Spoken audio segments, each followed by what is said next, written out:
চল না দিদি, দেরি হয়ে যাবে। দাঁড়া না, গুলটে গুলটে। কি রে, শান্তিতে একটু ঘুমো দাও দিদিরা।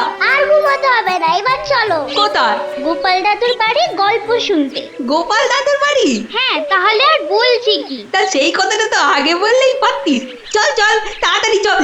এই যে দাঁড়া, আবার কি হলো? ন্যাপলাটাকে নিয়ে যাই। ন্যাপলা, হাই ন্যাপলা, আস্তে আস্তে। চল চল, আমরা সবাই গোপাল দাদুর বাড়ি যাচ্ছি। চুপ, তোরা এগো, আমি আসছি।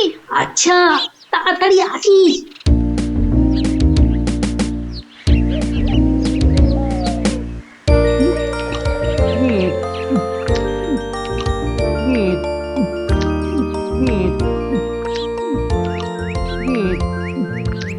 কি গো গোপাল দাদু, খাওয়া হলো? আর কতক্ষণ বসে থাকবো? হ্যাঁ হ্যাঁ, আর খেতে হবে না, এবার শুরু করো তো তাড়াতাড়ি। ও গোপাল দাদু, একটা গল্প বলো না। আরে বলছি একটু জল খেয়ে নি।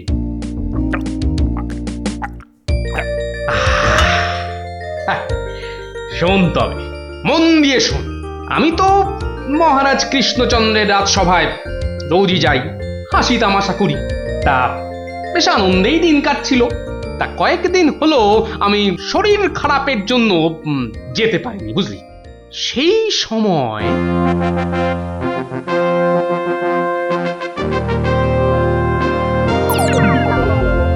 জাহাপানা, আপনি কি কিছু ভাবছেন? হুম হুম ভাবছি উজির, ভাবছি।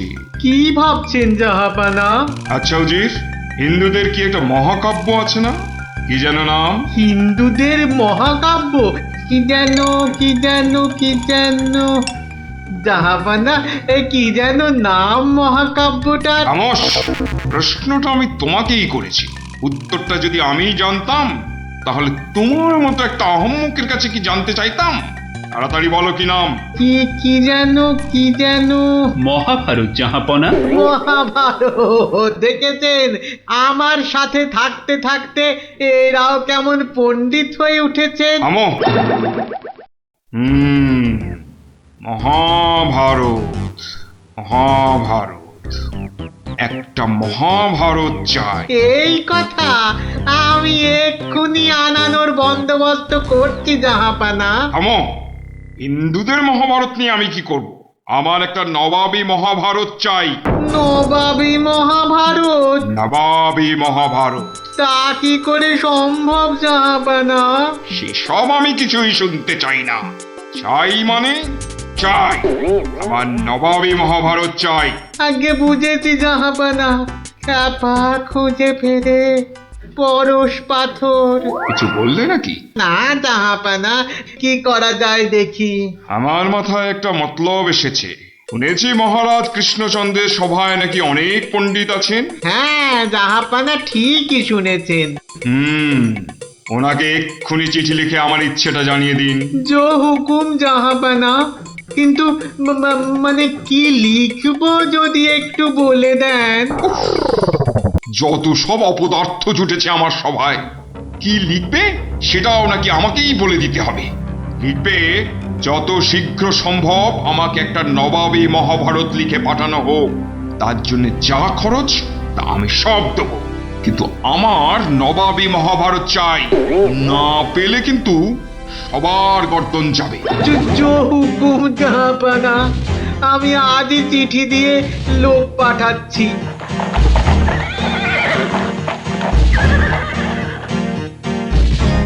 শুনলেন তো সবাই, এই খামখেয়ালিপনার কোনো মানে হয়? কিন্তু এখন উপায়টা কি? উপায় তো আবার আছে নাকি?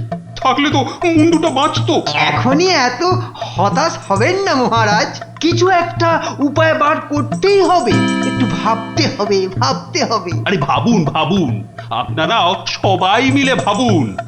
যদিও ভেবে লাভ নেই, তবু ভাবুন ভাবুন।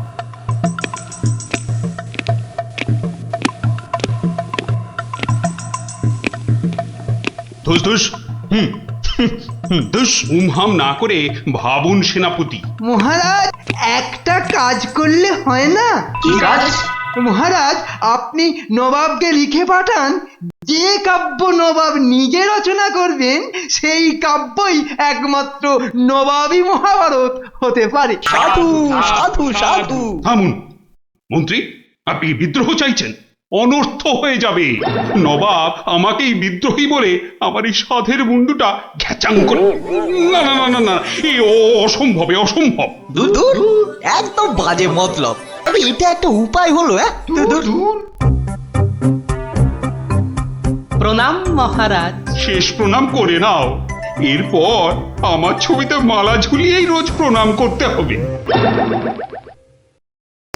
তাহলে আজই আমি বেশ ভালো দেখে কয়েকটা রজনীগন্ধা ফুলের মালা তৈরি করতে বলি। থামো, এখন রসিকতার সময় নয় গোপাল।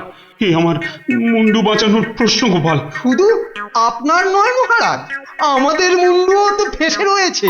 যাক, একমাত্র আমার মুন্ডুটাই তাহলে বেঁচে থাকবে, নিশ্চিন্ত হওয়া গেল। আহ গোপাল, বললাম না এটা রসিকতার সময় নয়। আগে মহারাজ, ওই সমস্যাটা যদি একবার খোলসা করে বলেন তাহলে আমি একটা উপায় বলে দিতে পারি। মন্ত্রী, গোপালকে সব খুলে বলো। আপনি, আমি, আমরা সবাই ভেবে যে সমস্যার সমাধান বার করতে পারছি না, সেই সমস্যার সমাধান করবে গোপাল। দেখো কাণ্ড, যাদের দ্বারা যে কাজ হওয়ার নয় সে কাজ তারা করবে কি করে মন্ত্রী মশাই? শোনো গোপাল, তুমি কাতুকুতু দিয়ে লোক হাসাতে পারো বটে, কিন্তু একটা গোটা মহাভারত রচনা করা তোমার কাম্য নয়। তাও এই যেমন তেমন মহাভারত নয়, নবাবী মহাভারত। নবাবী মহাভারত, এই ব্যাপার। হাসছো তুমি, তুমি হাসছো? আমাদের গর্দান যেতে বসেছে আর তুমি দাঁত বার করে হাসছো? সত্যি তুমি গন্ডমূর্খ। ঠিক বলেছেন মহারাজ, এই কম্ম আমার মতো মূর্খের নয় মহারাজ। মন্ত্রী মশাইয়ের মতো পণ্ডিত লোক থাকতে আমার কাজে হাত দেওয়া ওই বামন হয়ে চাঁদে হাত দেওয়ার মতো। আপনি আপনি এই নবাবী মহাভারত লেখার দায়িত্ব ওই মন্ত্রী মশাইয়ের কাঁধেই চাপিয়ে দিন মহারাজ।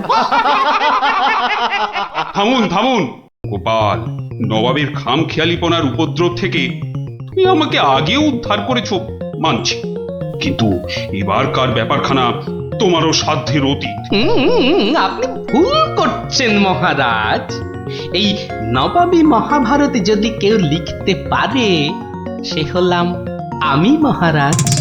পরীক্ষা প্রার্থনীয়। ভেবে দেখো বাপু, শেষকালে ডুবাবে না তো, তাহলে কিন্তু তোমারও বিপদ, আমাদেরও বিপদ। আগেও যখন ডোবাইনি এবারও ডোবাবো না মহারাজ। বেশ, কি করতে হবে বলো?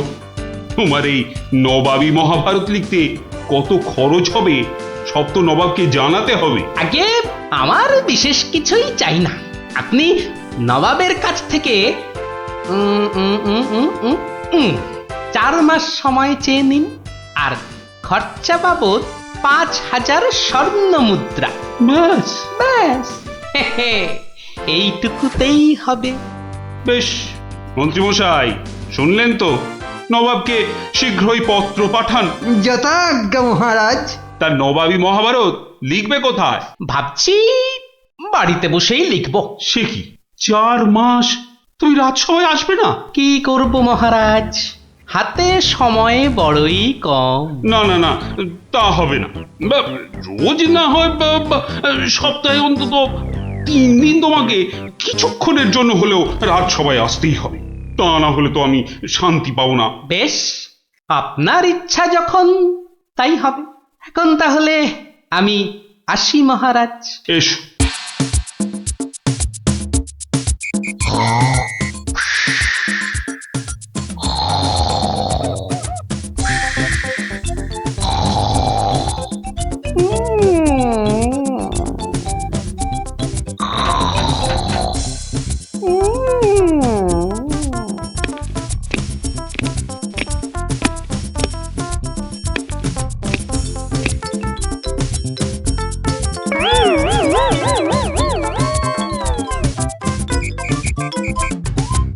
মশাই, গোপালের রচনা কত দূর?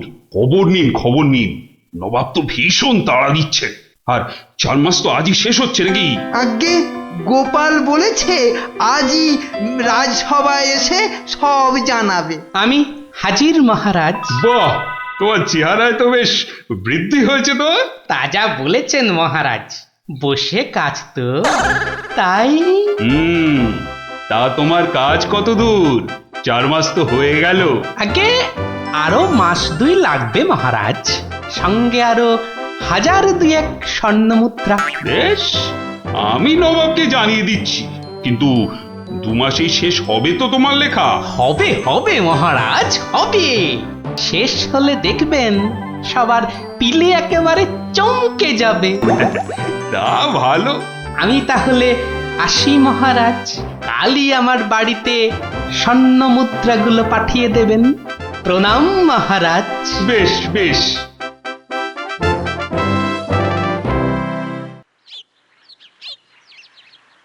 দেড় মাস পার হয়ে গেল, গোপালের খবর কি?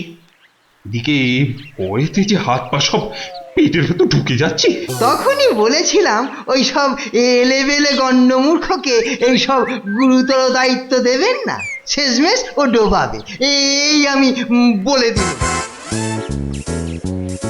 প্রণাম মহারাজ। এসো এসো গোপাল। এসব কি? বস্তা কেন? আগে এতেই তো রয়েছে সেই নবাবী মহাভারত। বস্তায়? আমাদের মহাভারত তো একটাই খণ্ড, তো নবাবী মহাভারতের জন্য 5-5টা বস্তা? আগে নবাবী মহাভারত তো, তাই মহারাজ অনেকগুলো খণ্ড হয়ে গেল। তা বেশ, তা তোমার কাজ তাহলে সম্পূর্ণ। আগে একটুখানি বাকি মহারাজ, সেটা ওই নবাবের কাছে গিয়েই সম্পূর্ণ করতে হবে। আপনি কালই আমার যাওয়ার ব্যবস্থা করুন মহারাজ। বেশ, যেমন তোমার ইচ্ছা।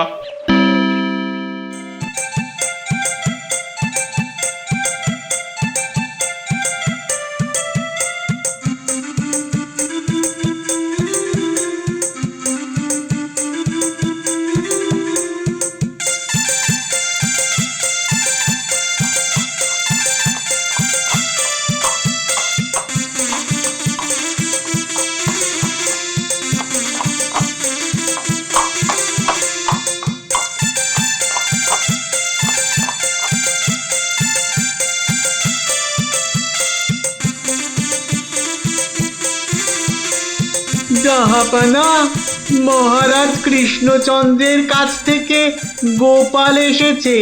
আদাব জাহাপনা। গোপাল, আসন গ্রহণ করুন। নবাবী মহাভারত এনেছেন? এনেছি, বাইরে গরুর গাড়িতে আছে হুজুর। হ্যাঁ, নবাবী মহাভারত গরুর গাড়িতে? কেন, ঘোড়ার গাড়ি করে আনলেই তো পারতেন। আগে ঘোড়া বড়ই দ্রুতগামী প্রাণী হুজুর, ঘোড়া জোরে ছুটলে অত মূল্যবান বই ছিঁড়ে যেতে পারে, তাই আমি ঠিক ঠিক। তা মহাভারত রচনা শেষ হয়েছে তো? আগে প্রায় শেষ হুজুর, কিন্তু কিন্তু হুজুর একটা জায়গায় না আটকে গেছি।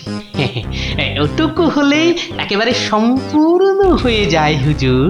আটকে গেলেন কেন? আগে হুজুর একটি প্রশ্নের উত্তর জানি না বলেই অঘটনটা ঘটেছে হুজুর।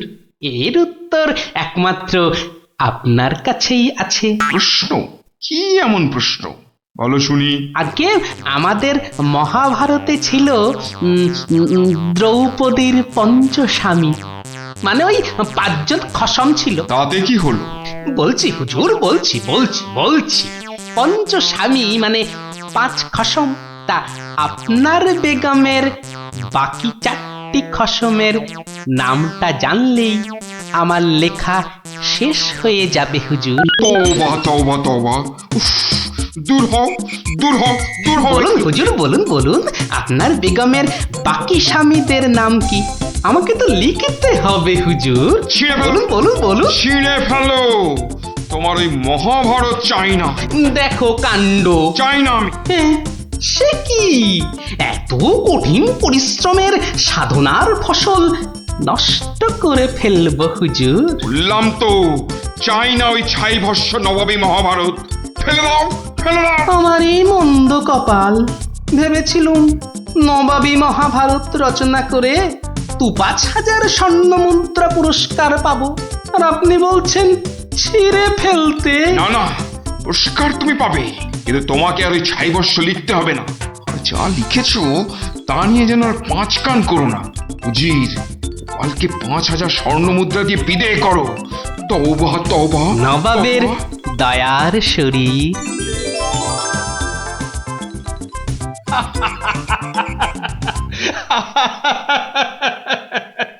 তোমার তোমার জবাব নেই।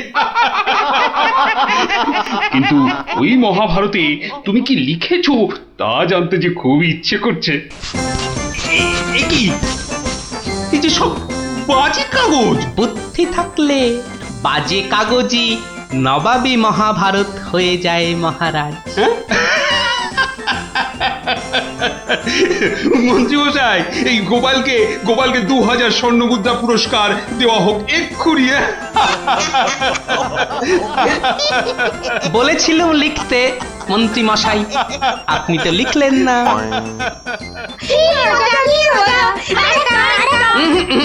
আজ আর নয়, তোরা এবার সব বাড়ি গিয়ে পড়তে বস। আমিও যাই, রাজসভায় যাই, দেখি আবার কিছু লিখতে হয় কিনা।